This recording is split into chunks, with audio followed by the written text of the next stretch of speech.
Good morning students. आज का हमारा पॉइंट रहेगा प्रेजेंट इंडेफिनिट टेंस। हमने सबसे पहले टेंस को चार्ट के माध्यम से समझाया। उसके बाद में अब हम प्रत्येक टेंस को समझा रहे हैं। प्रेजेंट इंडेफिनिट टेंस से सबसे पहले अपना प्रेजेंट इंडेफिनिट टेंस आता है। हम यहाँ पर आज प्रेजेंट इंडेफिनिट टेंस को पढ़ने के लिए जा रहे हैं। तो यहाँ पर अपना इनके आज का जो बिंदु रहेगा प्रेजेंट इंडेफिनिट टेंस से प्रेजेंट इंडेफिनिट टेंस से प्रेजेंट इंडेफिनिट टेंस किसे कहते हैं? प्रेजेंट इंडेफिनिट टेंस का तात्पर्य होता है वर्तमान काल का अनिश्चित समय। प्रेजेंट इंडेफिनिट टेंस किसे कहते हैं? वर्तमान काल का वह समय जो अनिश्चित हो। वर्तमान काल का वह समय जो अनिश्चित हो। डेफिनेशन है यहां पर डेफिनेशन है यहाँ है the action which done in present time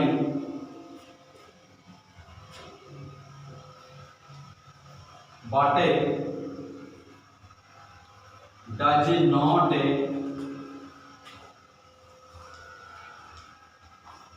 definite. अर्थात प्रेजेंट इंडेफिनिट टेंस किसे कहते हैं? वर्तमान काल का वह समय अर्थात the actions which done in present time, ऐसा कार्य जिसको वर्तमान समय में किया जावे लेकिन डज नॉट डेफिनेट, लेकिन वो निश्चित न हो, उसको हम क्या कहते हैं? Present indefinite tense. Present indefinite tense की पहचान क्या होती है? यहां पर प्रेजेंट इंडेफिनिट टेंस की पहचान के बारे में बता रहे हैं कि प्रेजेंट इंडेफिनिट टेंस की पहचान क्या होती है कि जिन वाक्यों के अंत में वाक्यों के अंत में ता है, ती है, ते है आदि शब्द आते हों, उसे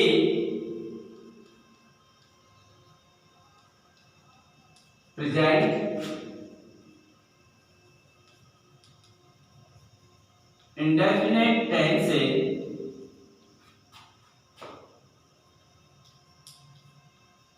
कहते हैं। मूल रूप से जिन वाक्यों के अंत में जब हम हिंदी से इंग्लिश बनाते हैं तो हिंदी के जो वाक्य होते हैं उन वाक्यों के अंत में ता है, ती है, ते है आदि शब्द आते हैं, उसे हम प्रेजेंट इंडेफिनिट टेंस कहते हैं।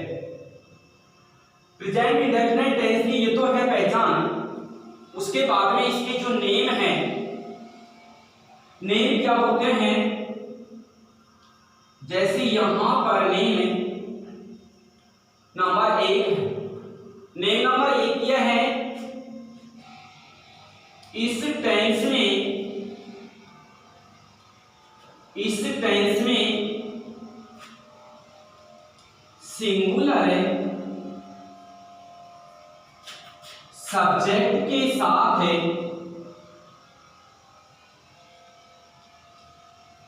सिंगुलर सब्जेक्ट के लिए वर्ब की फर्स्ट फॉर्म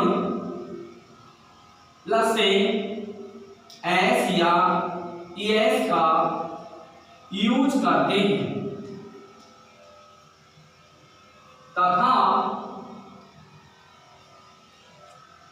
प्लूरल सब्जेक्ट के लिए प्लूरल सब्जेक्ट के लिए ओनली वर्ब की फर्स्ट फॉर्म का यूज करते हैं। नियम नंबर 1 ये कहना चाहता है कि इस टेंस में सिंगुलर सब्जेक्ट के लिए वर्ब की फर्स्ट फॉर्म या फर्स्ट फॉर्म में वर्ब की फर्स्ट फॉर्म में एस या ईएस का यूज करते हैं तथा प्लूरल सब्जेक्ट के लिए ओनली वर्ब की फर्स्ट फॉर्म का यूज करते हैं। ये सामान्य कौन से होता है? जो वाक्य यानी साधारण होते हैं, ऐसे वाक्य जो साधारण वाक्य होते हैं प्रेजेंट इंडेफिनिट टेंस के, उनमें सिंगुलर सब्जेक्ट के लिए एस या ईएस का यूज करते हैं तथा शेष जो यानी कि सब्जेक्ट होते हैं उनके लिए ओनली वर्ब की फर्स्ट फॉर्म का यूज करते हैं। नियम नंबर 2 है कि देखिए नियम नंबर जो 2 है उसमें मैं लिखता हूं कि ही सी इट और name, he see it name, इनको सिंगुलर सब्जेक्ट कहते हैं। इनको क्या कहते हैं? Singular subject. और ये सिंगुलर जो सब्जेक्ट होते हैं उनके लिए वर्ब की फर्स्ट फॉर्म या एस या ईएस का यूज करते हैं। जो प्लूरल सब्जेक्ट होते हैं जैसे आई, वी, यू और दे, आई वी यू दे, इसके लिए इनको हम प्लूरल सब्जेक्ट कहते हैं। क्या कहते हैं? Plural subject. और ये प्लूरल जो सब्जेक्ट होते हैं उनके लिए वर्ब की फर्स्ट फॉर्म का यूज करते हैं, फर्स्ट फॉर्म का यूज करते हैं। अब बात ये देखते हैं एस या ईएस में क्या अंतर होता है? एस या ईएस में क्या अंतर होता है? वर्ब की फर्स्ट फॉर्म में एस कहां लगाते हैं और ईएस कहां लगाया जाता है? देखिए नियम नंबर 3, नियम नंबर 3 है, नियम नंबर 3 है उसमें यदि क्रिया के अंत में, यदि क्रिया के अंत में एस हो, डबल एस हो, एस एच हो, सी एच हो, ओ हो, एक्स हो, जेड हो, उनमें ई एस का यूज करते हैं। यदि क्रिया के अंत में, मान लो इंग्लिश में यदि हमारी क्रिया आ रही है और उस क्रिया के अंत में मान लो एस आ रहा है, डबल एस आ रहा है, एस एच है, सी एच है, ओ है, एक्स है, जेड है, तो उनके अंत में हमको सिंगुलर सब्जेक्ट के साथ में वर्ब की फर्स्ट फॉर्म में किसका यूज करना पड़ेगा? ईएस का। किसका यूज करेंगे? ईएस का। यहां पर जैसे एग्जांपल है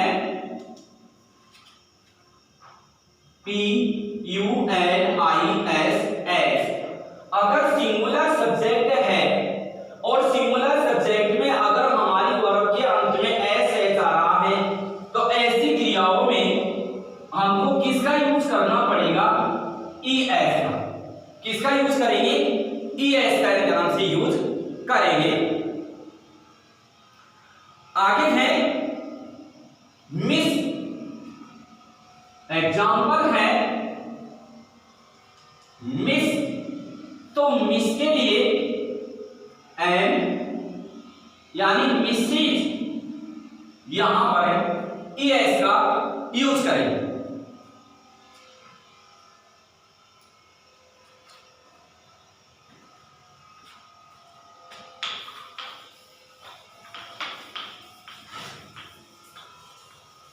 यहां पर प्रेजेंट इंडेफिनिट टेंस है, उसके बारे में यहां पर पढ़ने की जा रहे हैं। तो प्रेजेंट इंडेफिनिट टेंस की पहचान बताइए कि वर्तमान काल का वह समय जिसमें कार्य अनिश्चित रूप से हो, कार्य का निश्चित यानी समय न हो, उसको हम क्या कहते हैं, present indefinite tense. Present indefinite tense में वर्ब की फर्स्ट फॉर्म या फर्स्ट फॉर्म में एस या एस का यूज करते हैं। आगे मैं आपको यानी इसको चार्ट के माध्यम से बताने के लिए जा रहा हूं कि चार्ट के माध्यम से किस तरह से हम करेंगे।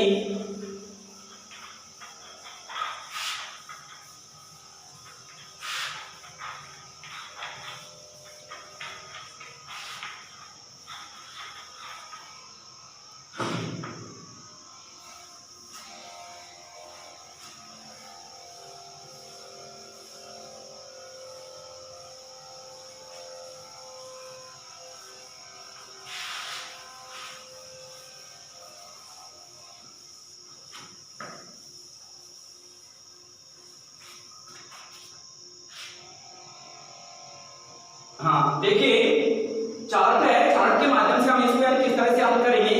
तो सबसे पहले हम एक चार्ट बनाते हैं। तो यहां पर लिखते हैं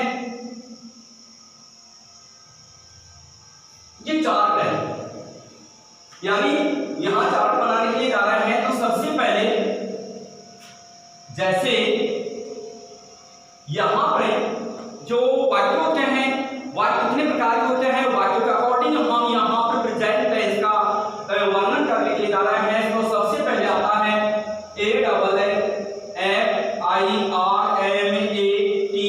AFFIRMATIVE, अफर्मेटिव सेंटेंस, अर्थात जो वाक्य अपन साधारण बनाते हैं उस साधारण वाक्य का यहां पर मैं एग्जांपल देने के लिए जा रहा हूं कि साधारण वाक्य किस तरह से बनाते हैं। तो उसका स्ट्रक्चर यहां पर अफर्मेटिव सेंटेंस है और अफर्मेटिव सेंटेंस का एग्जांपल है, यानी कि जो सूत्र है वो है सबसे पहले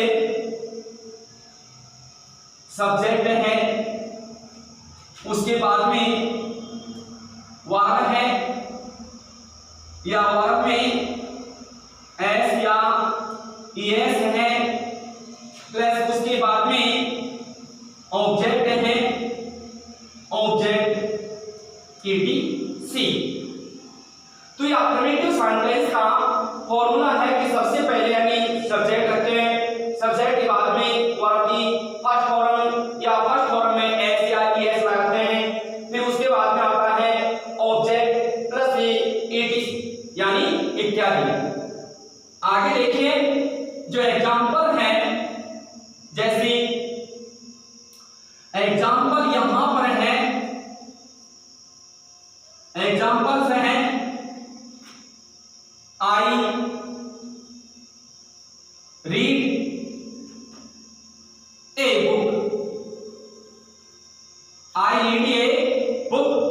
तो यहां पर ये देखना है कि जैसे ये अफर्मेटिव सेंटेंस है और अफर्मेटिव जो सेंटेंस होता है उसका मतलब होता है साधारण वाक्य, और प्रेजेंट इंडेफिनिट टेंस का जब साधारण वाक्य बनाते हैं तो उसका सूत्र होता है सबसे पहले कर्ता को रखो, कर्ता के बाद में या तो मान लो अगर प्लूरल सब्जेक्ट हो, अगर हमारा सब्जेक्ट ही बहुवचन का है, अगर बहुवचन का सब्जेक्ट है तो क्रिया की केवल फर्स्ट फॉर्म रखो। अगर मान लो अपना एक वचन का सब्जेक्ट है जिसको यानी इंग्लिश में कहते हैं सिंगुलर सब्जेक्ट, अगर सिंगुलर सब्जेक्ट हो तो क्रिया की फर्स्ट फॉर्म जो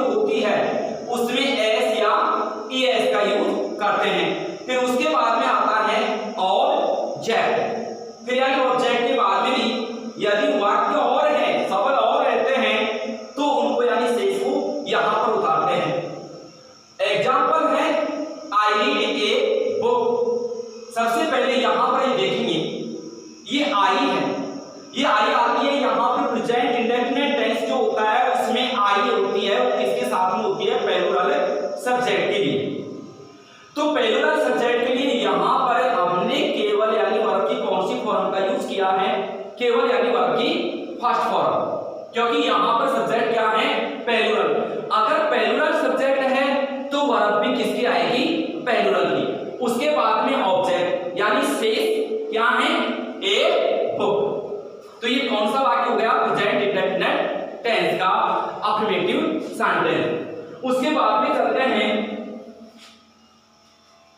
यहां पर चलते हैं अपने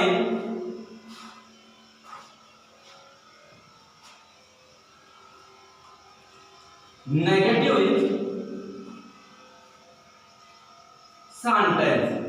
अब नेगेटिव जो सेंटेंस होते हैं, नेगेटिव सेंटेंस का उदाहरण है यानी कि सूत्र होता है, स्ट्रक्चर है सबसे पहले सब्जेक्ट, उसके बाद में डू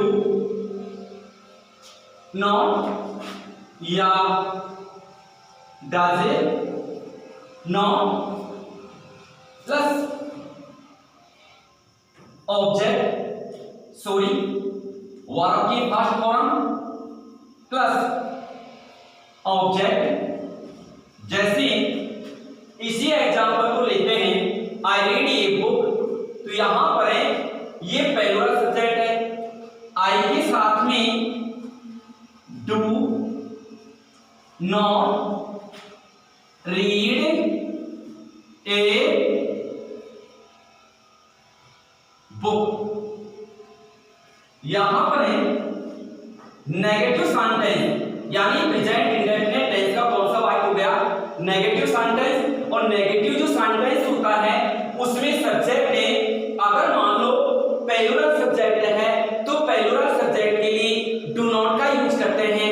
अगर मान लो यदि प्लूरल सब्जेक्ट है तो उसके लिए डू नॉट का यूज करते हैं। यदि हमारा सब्जेक्ट डज नॉट होता है, यदि हमारा सब्जेक्ट अगर मान लो सिंगुलर है तो वहां पर डज नॉट तथा वर्ब की फर्स्ट फॉर्म प्लस में ऑब्जेक्ट। आगे एग्जांपल है, आई है यहां पर प्लूरल सब्जेक्ट है, तो प्लूरल सब्जेक्ट होने के कारण यहां पर क्या आ गया, डू यानी कि डू नॉट। फिर उसके बाद में केवल यानी वर्ब की फर्स्ट फॉर्म, फर्स्ट फॉर्म के तुरंत बाद में ए बुक। देखिए नॉट है, not singular, singular subject, singular subject के लिए किसका यूज करेंगे,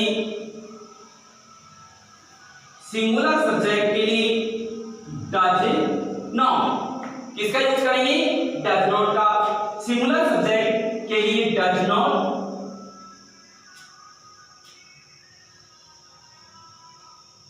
प्लूरल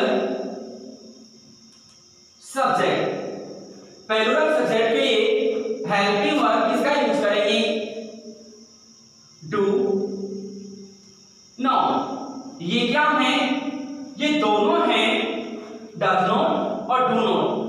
ये कौन सी यानी जो टेंस है यानी प्रेजेंट इंडेफिनिट टेंस है, और प्रेजेंट इंडेफिनिट टेंस की दोनों हेल्पिंग वर्ब होती है। ये प्रेजेंट इंडेफिनिट जो टेंस होता है उसकी क्या होती है, प्रेजेंट इंडेफिनिट टेंस की क्या होती है, हेल्पिंग वर्ब, हेल्पिंग वर्ब यानी सहायक क्रिया, यानी कि सहायक क्रिया होती है। अपने यानी दो प्रकार के वाक्य हो गए। तीसरा प्रकार का वाक्य है अपना जो कौन सा है, interrogative sentence. Interrogative sentence, interrogative sentence है यहां पर। इंट्रोगेटिव सेंटेंस के लिए जो फॉर्मूला होता है वो होता है डू या does plus a subject, plus a subject, फिर उसके लिए वर्ब की फर्स्ट फॉर्म प्लस ए ऑब्जेक्ट यहां पर etc और फिर उसके बाद में प्रश्नवाचक चिन्ह। यहां पर देखते हैं, जैसे इस एग्जांपल को लेते हैं, आई रीड ए बुक, इसको इंट्रोगेटिव में बदलना है। ये साधारण वाक्य है और इस साधारण वाक्य को किस में बदलना है? इंट्रोगेटिव सेंटेंस में, यानी प्रश्नवाचक वाक्य में। तो इसको प्रश्नवाचक वाक्य में बदलेंगे, तो इसे यानी जो स्ट्रक्चर है उसके अनुसार बदलेंगे, डू या डज। अब ये डू आएगा या सबसे पहले डज आएगा, दोनों में से कौन सा आएगा? तो ये प्लूरल सब्जेक्ट के लिए हेल्पिंग वर्ब आती है, कौन सी? डू। तो यहां पर रखेंगे अपने डू, फिर उसके बाद में रखेंगे आई, फिर उसके बाद में रीड, फिर उसके शेष बाद में आ जाता है बुक, फिर उसके बाद में प्रश्नवाचक चिन्ह। ठीक है, फिर उसके बाद में चलते हैं अपने यानी कि चौथा जो सेंटेंस है वो कौन सा है? इंट्रोगेटिव है।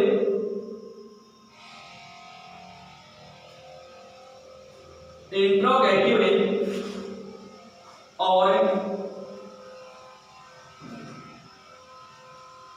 इंट्रोगेटिव है, नेगेटिव है सेंटेंस।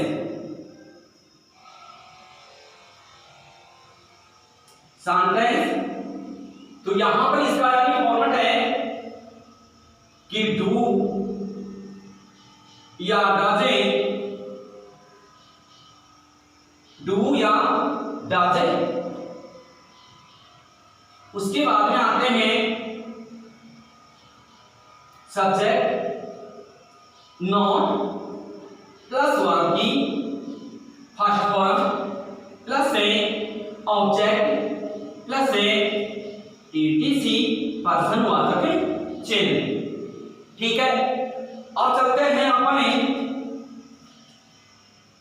यहां पर देखते हैं पांचवा जो यानी सेंटेंस है, पांचवें सेंटेंस को लेते हैं, लेकिन उससे पहले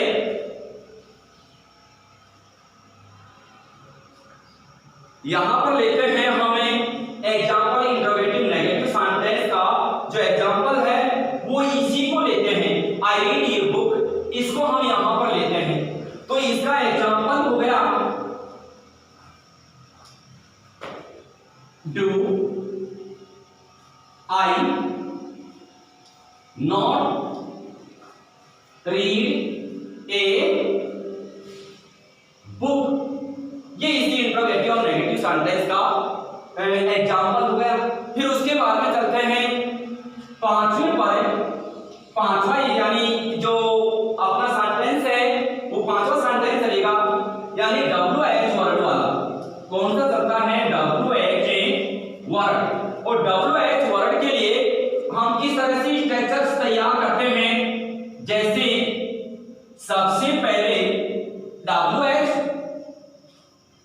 वर्ड आएगा, फिर उसके बाद में डू या डज, उसके बाद में सब्जेक्ट प्लस वर्ब की फर्स्ट फॉर्म, फिर उसके बाद में आता है डब्ल्यू ऑब्जेक्ट, फिर उसके बाद में etc प्लस ए प्रश्नवाचक चिन्ह। इसी का एक एग्जांपल लेते हैं, जैसे WH का ले लेते हैं, WH का यहां पर लेते हैं कि when do you go to school, पीछे की साइड में प्रश्नवाचक चिन्ह। तो सबसे पहले यहां पर क्या आया है? WH वर्ड को पहले रख दो, उसके बाद में helping verb according to subject. WH word, उसके बाद में डू, फिर उसके बाद में सब्जेक्ट, उसके बाद में वर्ब। केवल इतना ध्यान रखें कि यहां पर अफर्मेटिव जो सेंटेंस होता है, अफर्मेटिव जो सेंटेंस होता है उसमें केवल यानी